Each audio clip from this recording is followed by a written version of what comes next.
એ વાતમાં આજે આપણે તેજુબાઈના પ્રસંગ વિશે થોડુંક અનુસંધાન કરી લઈએ. તેજુબાઈ હળવદના હતા, જે આપણે બધા જાણીએ છીએ. આજે આ પ્રસંગ જે છે શ્રી ગોપાલ સ્વરૂપામૃતમાં તેજુબાઈનું ઘણું બધું 2-3 પાના જેટલું લખ્યું છે. તેજુબાઈની આખી વાર્તા, આખું વર્ણન કર્યું છે. એમાંથી આપણે થોડું ઘણું લઈએ કે 1670ની સાલમાં ઠાકોરજી હળવદ પધાર્યા હતા અને ત્યારે તેજુબાઈ 15-16 વર્ષના હતા. અને ત્યારે શ્રીજી ઠાકોરજીએ એમને નામ નિવેદન આપ્યું હતું અને ત્યારે વૈષ્ણવ બન્યા. એ વખતે એ લોકો બધા જે વૈષ્ણવ હતા ને એ સામૈયા કરવા, ઠાકોરજીના સામૈયા કરવા જતા હતા. પણ હવે આ તેજુબાઈ મોટા ઘરના છોકરી હતા ને એટલા માટે એનાથી બહાર નહોતું નીકળાતું. એટલે એમણે રાણીબાઈ, એમના સંગી વૈષ્ણવ હતા ને, એને કીધું કે આપણે ઘૂંઘટો ઓઢીને પાણી ભરવાના બાને જઈએ અને આપણે દર્શન કરતા આવીએ. અને એવી રીતે ઘૂંઘટો ઓઢીને પાણી ભરવા જવાના બાનેથી એ સામૈયામાં ઘૂસી ગયા અને ઠાકોરજીના દર્શન કર્યા, જે તેજુબાઈના જે યેહી ચિતવનીમાં વર્ણન કરેલું છે. આપણે આવતીકાલે યેહી ચિતવનીનું ભાવાર્થ જોશું.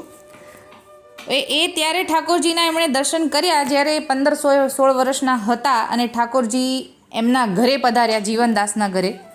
અને ત્યારે સાથે આવવાની વાત કરી, પ્રસ્તાવ મૂક્યો અને ઠાકોરજીએ એની વિનંતી સ્વીકારી, પણ કીધું કે હમણાં નહીં, હમણાં તમે નાના છો.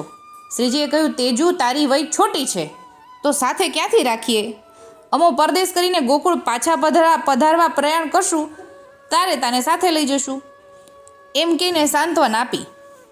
હવે એ વાતને ઘણું વીતી ગયું અને રોજે રસ્તા ચાલવાવાળા આવે ને પૂછે કે શ્રીજીના સમાચાર પૂછે, હાલારથી આવો છો, નગરથી આવો છો, રસ્તામાં તો શ્રીજીના કોઈ સમાચાર છે? એમ વીતતા 13 વર્ષ વીત્યા. તેજુબાઈના વિરહ તાપને 13 વર્ષ વીત્યા અને ઠાકોરજી 1683માં ફરી વખત હળવદ પધાર્યા. સૌથી પહેલાં પધાર્યા હતા 1670માં, ત્યારે પહેલી વાર પ્રથમ મુલાકાત થઈ અને ફરી વખત બીજી મુલાકાત 1683માં. મુલાકાત તો ન થઈ, ત્યારે ઠાકોરજી બારોબાર જતા રહ્યા હતા અને ખાલી સંદેશો મોકલાયો હતો કે ઠાકોરજીને જલ્દી જવાનું થયું છે તો ગોકુળ પધારે છે. એ વાત છે 1683ની. એટલે તેજુબાઈએ 13 વર્ષ વિરહમાં કાઢ્યા અને ત્યારે 29 વર્ષના થયા હતા તેજુબાઈ. જેમ આપણે અગર ગણીએ 15-16 વર્ષથી 13 વર્ષ વિરહના અને 29 વર્ષના થયા. અને જ્યારે વ્રજવાસી પત્ર લઈને આવ્યો અને જીવનદાસને કીધું કે આવી રીતે ઠાકોરજી પધારી જાય છે, વિજય થાય છે. અને ત્યારે તેજુબાઈએ